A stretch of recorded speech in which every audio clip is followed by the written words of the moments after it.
Hi, this is Dr. Christopher Perrin, and welcome to this course on Classical U called the Scholé Way, bringing restful teaching and learning back to school and homeschool. It's based on this book, which I've written. For about 20 or 25 years now, I've been thinking about this idea of Scholé, having discovered it in my reading over many years. It's a rich word, this word Scholé. It's also an ironic word. Why? Well, because Scholé means something like this: undistracted time to study the things that are most worthwhile, usually with good friends, and usually in a beautiful, lovely place without distraction, and often with good food and drink. It's ironic because this is not what school is at all, not modern school. And yet Scholé, this ancient Greek word, is the root word for our English word school. And there's just not a lot of Scholé in school. Scholé is also the root word for lots of other languages that have the word school. The Spanish escuela, for example, the Latin scola, the German school, the Italian scuola, and the French école. These all derive from Scholé. So we want to recover this rich tradition of Scholé, unhurried time to study the true, the good, and beautiful with one's friends in a lovely setting. Wouldn't that be good? I think it would be, and I think it becomes a kind of perspective on the whole as well. If we can recover this kind of restful learning and teaching in a school, it will change the tone and timbre of the entire school. Similar to the way those of you experience a Sunday. If you're in, say, the Christian tradition, you know that that day of rest can change the way you view all of the other 6 days of the work week. It can make those more restful. The very rest you enjoy in a Sunday can be carried with you in some interesting ways, Monday through Saturday. So this book and this course is an attempt to refamiliarize us with our heritage of restful learning and teaching. And I'm not going to argue that all of our education and all of school should be restful, leisurely, undistracted time to study and contemplate with one's friends. But it should be an important part of it, and it should be in harmony with all of the active learning that we do in a good school. So Aristotle, at the beginning of his book, The Metaphysics, says this. He says, all men by nature desire to know. And that word desire is already signaling something to us from its etymology, because it's from de sideris, which means of the stars.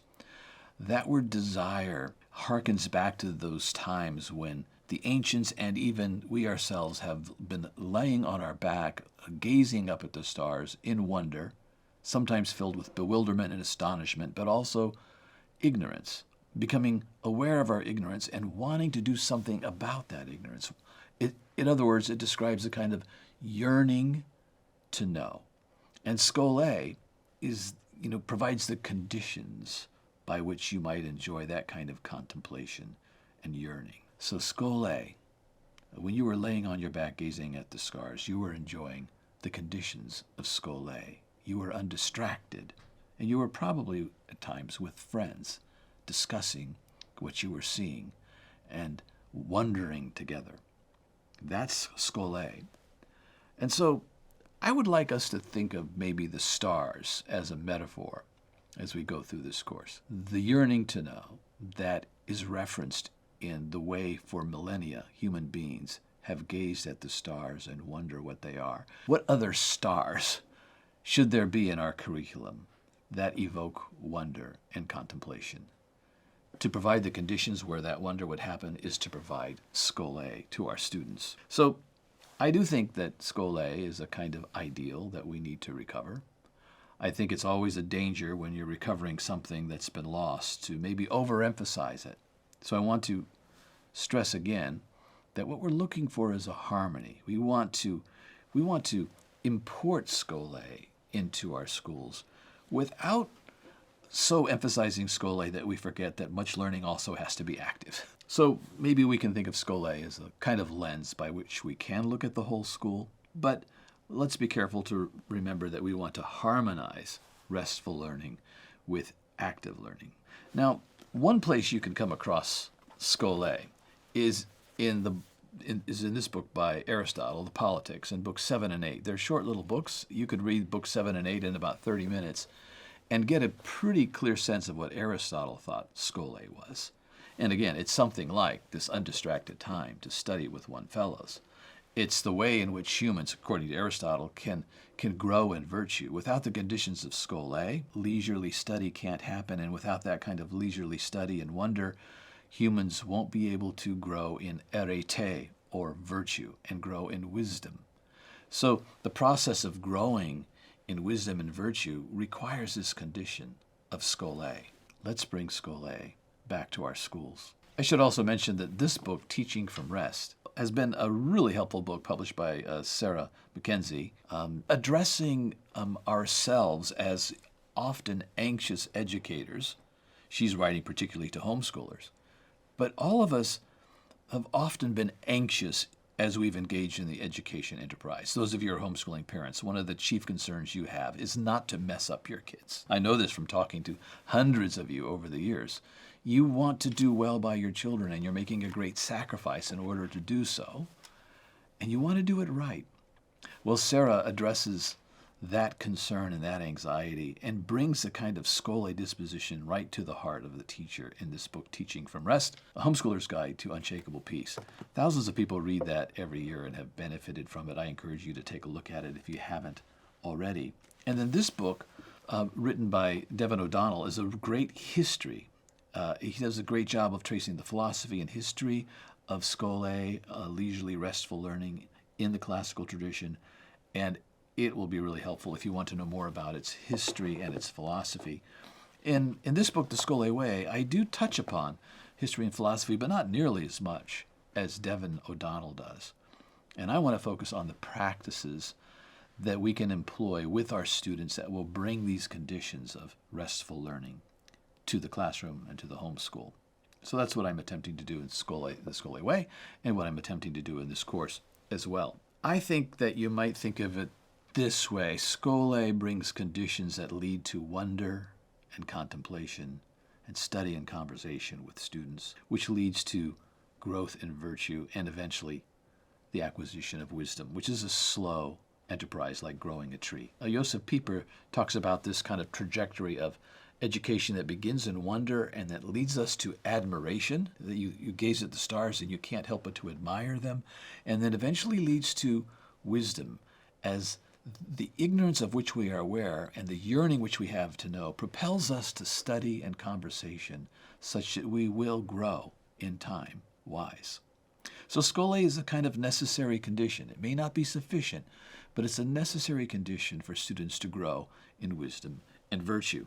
And that makes it, I think, of critical importance to recover. Well, there's another book that I've co-written with Carrie Eben on principles of teaching. It's called The Good Teacher, and I think it's subtitled something like 10 Key Pedagogical Principles That Will Transform Your Teaching. And in that book, we do cover Scholé. But in this course and in this little book, I do a kind of deeper dive on this particular principle. Why? Because I think it's one of the most important ones for us to recover. And it's also a principle with which we're not very familiar because of our own experience in progressive education. So I hope you'll enjoy this course. I hope it will also be practical.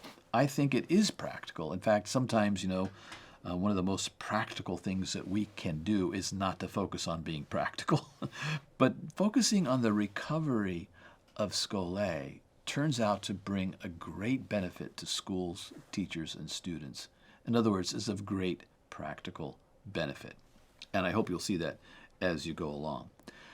Throughout the course as well, I want to stop occasionally and just, contemplate with you. In other words, to try to enact together something like Scholé, to encourage you to have some restful time, to set aside a kind of leisurely segment by which you can contemplate and wonder. And so experience it, even if in miniature. Experience some Scholé yourself, even while you're taking this course or taking it with some other teachers who might, with whom you might discuss and contemplate.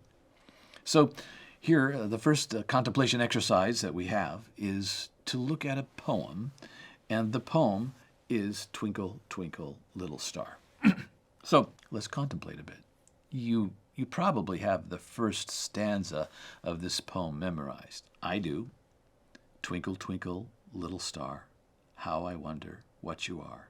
Up above the world so high, like a diamond in the sky. Well, this poem by Ann Taylor and Jane Taylor has several other stanzas. It starts by reminding us that we do wonder at the stars. Twinkle, twinkle, little star, how I wonder what you are. There was a time, maybe if you don't wonder about the stars right now, there was a time when, I'm sure, when you did. And if you've seen some of the images from the James Webb telescope, I hope you've looked at some of them and wondered anew at the stars, because even the astronomers they're discovering things like, well, they call them like the nursery bed of stars. And they use metaphors to describe what they're seeing, because what else can you do when you see some of these astonishing images except to resort to poetry and metaphor? A nursery bed of stars? The second stanza reads, when the blazing sun is gone, when he nothing shines upon, then you show your little light, twinkle, twinkle, all the night. And we know that the stars are what we see at night. But of course the sun is a star. But what is a star? And if you've read C.S. Lewis's The Voyage of the Dawn Treader, you might remember this exchange from Eustace and Raimondo. Raimondo used to be a star, is a star, but Eustace says, in our world, a star is a ball of flaming gas. And Raimondo says, no, my son, that's what a star is made of. But that's not what a star is.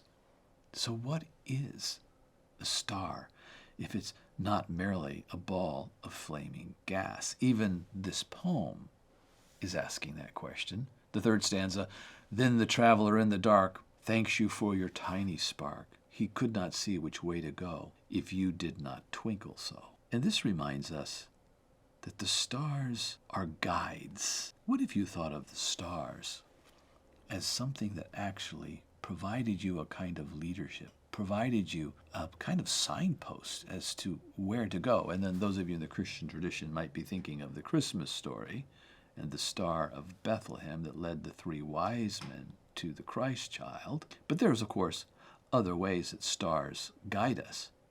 Prior to the invention of the GPS and the compass, etc., the stars at night were critically important for people to find their way. And have you ever thought of the stars as showing you the way that you should go? And if they're coming from the heavens, is there a connotation that there's some divine guidance, as it were, written in the stars? How could that be? The fourth stanza reads, in the dark blue sky you keep, and often through my curtains peep, for you never shut your eye till the sun is in the sky. And what might it mean to compare a star to an eye if those stars are thousands or millions of eyes? What might that suggest? And I wonder what discussion you might have if you were to discuss this with your friends and fellow teachers.